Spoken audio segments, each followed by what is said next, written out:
ನಮಸ್ಕಾರ ಸ್ನೇಹಿತರೆ, ಡಿಜಿಟ್ ಕನ್ನಡಕ್ಕೆ ಸ್ವಾಗತ. ಸ್ನೇಹಿತರೆ, ಇವತ್ತು ನಾನು ಮೋಟೋರೋಲಾ ಕಂಪ್ನಿ ಈ ವರ್ಷ 2 ಅತ್ಯುತ್ತಮವಾದಂತಹ ಫೋನ್ಗಳನ್ನ ಲಾಂಚ್ ಮಾಡಿದೆ. ಸೊ ಅದ್ರ ಬಗ್ಗೆ ನಿಮ್ಗೆ ಈಗಾಗಲೇ ಮಾಹಿತಿ ಇರುವುದು ಸ್ನೇಹಿತರೆ. ಯೂಟ್ಯೂಬಲ್ಲಿ ಇವುಗಳ ಬಗ್ಗೆ ಹಲವಾರು ರೀತಿಯ ಒಂದು ವಿಡಿಯೋಗಳು ಈಗಾಗಲೇ ಬಂದಿರಬೇಕು. ಸೊ ಯಾವುದಪ್ಪ ಆ 2 ಫೋನ್ಗಳಂತಂದರೆ ಸ್ನೇಹಿತರೆ, ಮೋಟೋ G6 ಮತ್ತೊಂದು ಮೋಟೋ G6 ಪ್ಲೇ ಅಂತೇಳಿ. ಸೊ ಸ್ನೇಹಿತರೆ, ನನ್ನ ಹತ್ರ ಏನಿದೆ, ಸೊ ಇವತ್ತು ನಾವು ಈ ಒಂದು ಮೋಟೋ G6, ಸೊ ಈ ಫೋನ್ನ ನೀವು ಈಗಾಗಲೇ ನೋಡಿರ್ಬೋದು. ಸೊ ಮೋಟೋ G6ನ ಈ ಒಂದು ಫೋನಿನ ಬಗ್ಗೆ ಸಂಪೂರ್ಣವಾದಂಥ ಒಂದು ವಿಮರ್ಶೆಯನ್ನು ಇವತ್ತು ನೋಡೋಣ.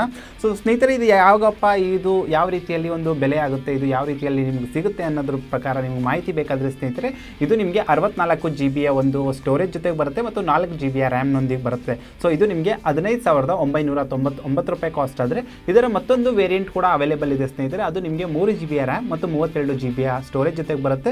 ಅದು ನಿಮಗೆ 13,999 ರೂಪಾಯಲ್ಲಿ ಸಿಗುತ್ತೆ. ಸೊ ಹಾಗಾದರೆ ಸ್ನೇಹಿತರೆ, ಬನ್ನಿ ಈ ಒಂದು ಮೋಟೋ G6 ಏನಿದೆ, ಇದು 4 GB ರ್ಯಾಮಿನ ಒಂದು ಫೋನ್ ಇದೆ. ಸೊ ಈ ಒಂದು ಫೋನಿನ ಒಂದು ಸಂಪೂರ್ಣವಾದಂತಹ ವಿಮರ್ಶೆಯನ್ನು ಯಾವುದೇ ರೀತಿಯ ಒಂದು ಟೈಮ್ ವೇಸ್ಟ್ ಮಾಡದೆ ಇಲ್ಲಿ ನೋಡೋಣ. ಮೊದಲಿಗೆ ಇದರಲ್ಲಿ ನಿಮ್ಮನ್ನು ತನ್ನತ್ತ ಸೆಳೆಯುವ ಅಂಶವೆಂದರೆ ಸ್ನೇಹಿತರೆ, ಅದ್ಭುತವಾಗಿ ರಚನೆಗೊಂಡಿರುವಂಥ ಗ್ಲಾಸ್ ಡಿಸೈನ್. ಇದು ಇದಕ್ಕಿಂತ ಹೆಚ್ಚು ಬೆಲೆ ಬಾಳುವಂತಹ ಫೋನ್ಗಳಾದಂತಹ ಮೋಟೋ X4ಗಿಂತ ವಿಶೇಷವಾದಂತಹ ಒಂದು 3D ಬ್ಯಾಕ್ ಗ್ಲಾಸನ್ನು ಒಳಗೊಂಡಿದೆ. 10,000 ರಿಂದ 15,000 ರೂಪಾಯಿಯ ರೇಂಜಲ್ಲಿ ಖರೀದಿಸುವವರು ದೀರ್ಘಕಾಲ ಬಾಳಿಕೆ ಬರುವಂತಹ ಬಗ್ಗೆ ಹೆಚ್ಚು ಗಮನ ಹರಿಸುತ್ತಾರೆ. ಸೊ ಈ ಒಂದು ಮೋಟೋ G6 ಏನಿದೆ, ಅದರಲ್ಲಿ ನಿಮಗೆ ಗೊರಿಲ್ಲಾ ಗ್ಲಾಸ್ 3 ಮತ್ತು ಫ್ರಂಟ್ ಮತ್ತು ಬ್ಯಾಕಲ್ಲಿ ಎರಡಲ್ಲೂ ಈ ಒಂದು ಗೊರಿಲ್ಲಾ ಗ್ಲಾಸ್ 3ನ ನೀಡ್ತಾ ಇದೆ. ಇದರಲ್ಲಿನ ಕ್ಯಾಮರಾ ಒಂದು ಗಡಿಯಾರದ ಡಯಲ್ ಮಾದರಿಯಲ್ಲಿ ವಿನ್ಯಾಸಗೊಂಡಿದ್ದರೂ ಇದು ನಿಜವಾಗಿಯೂ ಫೋನಿನ ಬ್ಯಾಕ್ನಲ್ಲಿರುವ ಎದ್ದು ಕಾಣುವ ಒಂದು ಬಂಪ್ ಆಕರ್ಷಣೀಯವಾಗಿದೆ. ಈ ಫೋನಿನ ಮುಂಭಾಗದಲ್ಲಿ ಸ್ಕ್ರೀನ್ ಮತ್ತು ನಿಮಗೆ ಹೆಚ್ಚಿನ ರಿಯಲ್ ಎಸ್ಟೇಟನ್ನು ತೆಗೆದುಕೊಳ್ಳುತ್ತದೆ. ಅದಲ್ಲದೆ ಸ್ನೇಹಿತರೆ, ಇದರ ಒಂದು ಕೋನಗಳೇನಿದೆ, ಇದರ ಸುತ್ತ ಕೆಲವು ಬೆಜಲ್ಗಳನ್ನು ಸ್ಕ್ರೀನ್ ಕಡಿಮೆ ಮಾಡದೆ ನೀಡಿರುತ್ತದೆ. ಇದರ ವಿಶೇಷವಾಗಿ ಇದರ ಮೇಲ್ಭಾಗ ಮತ್ತು ಕೆಳಭಾಗದಲ್ಲಿ ಡಿಸ್ಪ್ಲೇ ಕೆಳಗಿರುವಂಥ ಹೋಮ್ ಬಟನ್ನ ಸ್ಲಟ್, ಇದು ಫಿಂಗರ್ ಪ್ರಿಂಟ್ ಸೆನ್ಸರನ್ನು ಎಂಬೆಡ್ ಮಾಡಲಾಗುತ್ತದೆ. ಈ ಬಾರಿ ನಿಮಗೆ ಮೋಟೋ ಈ ಫೋನ್ನಲ್ಲಿ ಟೈಪ್ ಸಿ ಚಾರ್ಜಿಂಗ್ ಪೋರ್ಟ್ ನೀಡಿದೆ. ಇದರ ಪಕ್ಕದಲ್ಲಿ 3.5 mm ಜಾಕ್ ಸಹ ಲಭ್ಯವಿದೆ. ಈ ಫೋನಲ್ಲಿ ನಿಮಗೆ ಪವರ್ ಬಟನ್, ನಿಮಗೆ ಟೆಸ್ಟರ್ ಮೇಲ್ಮೈ ಬಣ್ಣದ ಹೊಂದಿದ್ದು, ಇದರ ಒಂದು ವಾಲ್ಯೂಮ್ ಬಟನ್ ಸಹ ಅದರೊಂದಿಗೆ ಕೊಟ್ಟಿದೆ. ಇವೆರಡೂ ಈ ಫೋನಿನ ಒಂದು ಬಲಭಾಗದಲ್ಲಿ ವಿಶೇಷವಾಗಿ ರಚಿಸಿಕೊಂಡಿದೆ. ಇದು ಸ್ನೇಹಿತರೆ ನಿಮಗೆ 5.7 ಇಂಚಿನ IPS LCD 18:9 ಆಸ್ಪೆಕ್ಟ್ ರೇಷಿಯೋನೊಂದಿಗೆ ವಿಡಿಯೋ ಮತ್ತು ಓದುಗರಿಗೆ ಉತ್ತಮವಾದಂಥ ಒಂದು ಫೋನ್ ಆಗಿರುತ್ತೆ. ಇದರ ಬೆಜಲ್ಲೆಸ್ ಡಿಸ್ಪ್ಲೇ ವಿನ್ಯಾಸ ಒಂದೇ ಕೈಯಲ್ಲಿ ಬಳಸಲು ಹೆಚ್ಚು ಸುಲಭವಾಗಿದೆ. ಇದರ ಸ್ಕ್ರೀನ್ ನಿಜಕ್ಕೂ ಹೆಚ್ಚು ಉತ್ತಮವಾಗಿದ್ದು ಬಳಕೆದಾರರಿಗೆ ಉಪಯುಕ್ತವಾಗಿದೆ. ಮೋಟೋರೋಲಾ ಈ ವರ್ಷ ನಿಜಕ್ಕೂ ಹೊಸ ವಿನ್ಯಾಸ ಅಂದರೆ ಇದರ ಒಂದು 1080x2160 ಪಿಕ್ಸೆಲ್ನೊಂದಿಗೆ ಇದರ ಒಂದು ಹೆಚ್ಚು ಗಮನ ಹರಿಸಿದೆ. ಇದರ ಕೆಲ ತೊಂದರೆಗಳನ್ನು ಸ್ನೇಹಿತರೆ ನಾನು ಈಗಾಗಲೇ ಇದರಲ್ಲಿ ಪರೀಕ್ಷಿಸಿದ್ದೇನೆ. ಅಂದರೆ ಏನಪ್ಪ ಅಂದರೆ, ಇದರ ಒಂದು ಟಚ್ ಏನಿದೆ ಹೆಚ್ಚು ಫಾಸ್ಟ್ ಆಗಿಲ್ಲವಾದರೂ ಹೆಚ್ಚು ಬಳಸಿದ ಟ್ಯಾಬ್ಗಳು ಹೆಚ್ಚಾಗಿ ಪ್ರತಿಕ್ರಿಯಿಸಲು ಕೆಲ ಕ್ಷಣಗಳು ತೆಗೆದುಕೊಳ್ಳುತ್ತದೆ. ಅಂದರೆ ಇದರ ಒಂದು ಟಚ್ ಏನಿದೆ ಅದು ಸ್ವಲ್ಪ ಸ್ಲೈಟ್ಲಿ ಕಮ್ಮಿ ಇದೆ. ಅಲ್ಲದೆ ಇದನ್ನು ನೀವು ಹೊರಗಡೆ ಸೂರ್ಯನ ಬೆಳಕಲ್ಲಿ ಕೆಲವೊಮ್ಮೆ ಈ ಫೋನ್ನ ನೀವು ಬಳಸೋದು ತುಂಬ ಕಷ್ಟ. ಯಾಕಂದರೆ ಇದು ಡೈರೆಕ್ಟ್ ಸನ್ಲೈಟ್ ಏನು ಬೀಳುತ್ತೆ, ಆವಾಗ ಈ ಫೋನ್ನು ಇದರ ಒಂದು ಬಣ್ಣಗಳೇನಿದೆ ಅದು ಅಷ್ಟಾಗಿ ಕಾಣಿಸ್ಕೊಳ್ಳಲ್ಲ.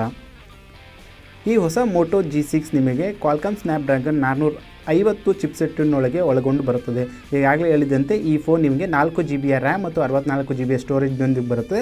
ಈಗಾಗಲೇ ಹೇಳಿದಂತೆ ಇದು ನಿಮಗೆ ಮತ್ತೊಂದು ವೇರಿಯಂಟ್ ಅಂದರೆ ಇದು 3 GB ರ್ಯಾಮ್ ಮತ್ತು 32 GB ಸ್ಟೋರೇಜ್ ಜೊತೆಗೆ ಸಹ ಬರುತ್ತೆ. ಈ ಬಾರಿಯೂ ಕ್ವಾಲ್ಕಾಮ್ ಸ್ನ್ಯಾಪ್ಡ್ರ್ಯಾಗನ್ 450 ನಿಜಕ್ಕೂ ಹಣಕ್ಕೆ ತಕ್ಕಂತೆ ಕಾರ್ಯನಿರ್ವಹಿಸುತ್ತದೆ ಮತ್ತು ನಿಮಗೆ ಅನಗತ್ಯವಾದಂತಹ ಯಾವುದೇ ರೀತಿಯ ಒಂದು ಡೂಪ್ಲಿಕೇಟ್ ಅಥವಾ ಹೆಚ್ಚುವರಿಯ ಆ್ಯನಿಮೇಷನ್ ಈ ಒಂದು ಫೋನಿನಲ್ಲಿ ಒಳಗೊಂಡಿಲ್ಲ.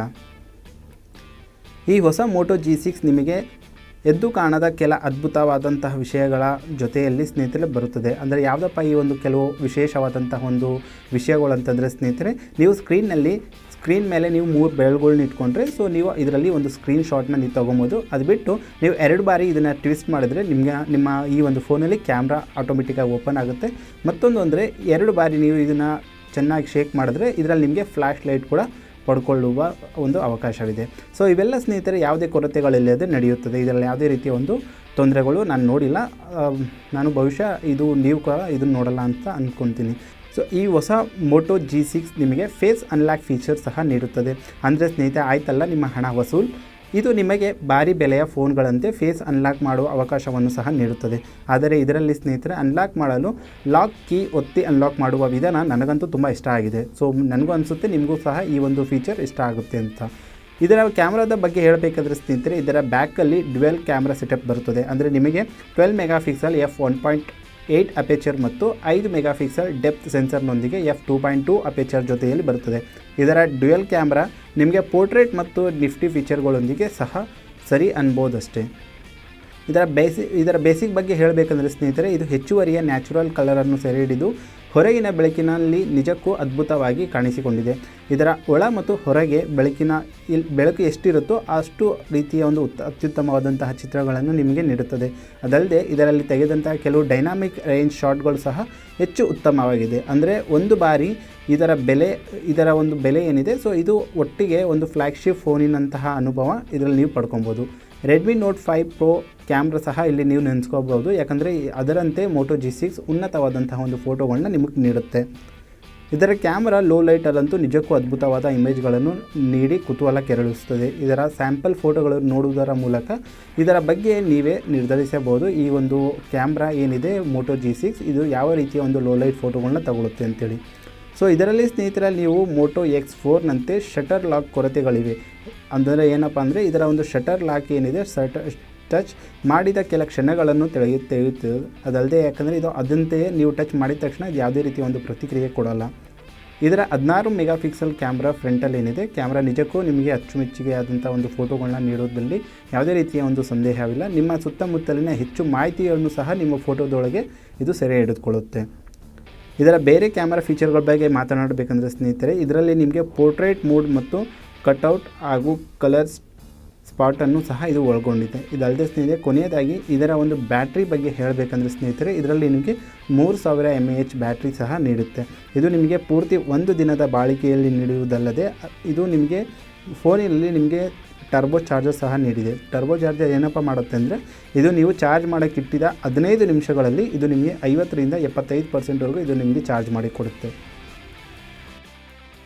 ಸೊ ಸ್ನೇಹಿತರೆ ನೋಡಿದ್ರಲ್ಲ ಈ ಒಂದು ಫೋನಿನ ಸಂಪೂರ್ಣವಾದಂತಹ ಒಂದು ವಿಮರ್ಶೆ. ಸೊ ಸ್ನೇಹಿತರೆ, ಒಂದು ಪ್ರೀಮಿಯಂ ಲುಕ್ ಮೋಟೋರೋಲಾ ಈ ಒಂದು ಮೋಟೋ G6 ಅಲ್ಲಿ ಕೊಟ್ಟಿದ್ರು ಸಹ ಸ್ನೇಹಿತರೆ, ಇದೊಂದು ಪರ್ಫಾರ್ಮೆನ್ಸ್ ಅಂತ ಏನಿದೆ, ಈ ಒಂದು ಪರ್ಫಾರ್ಮೆನ್ಸ್ ಬೇಸಿಗೆ ಬಂದರೆ ಸ್ನೇಹಿತರೆ ಇದು ಸ್ವಲ್ಪ ಕೊಂಚ ಕೆಳಭಾಗದಲ್ಲಿದೆ.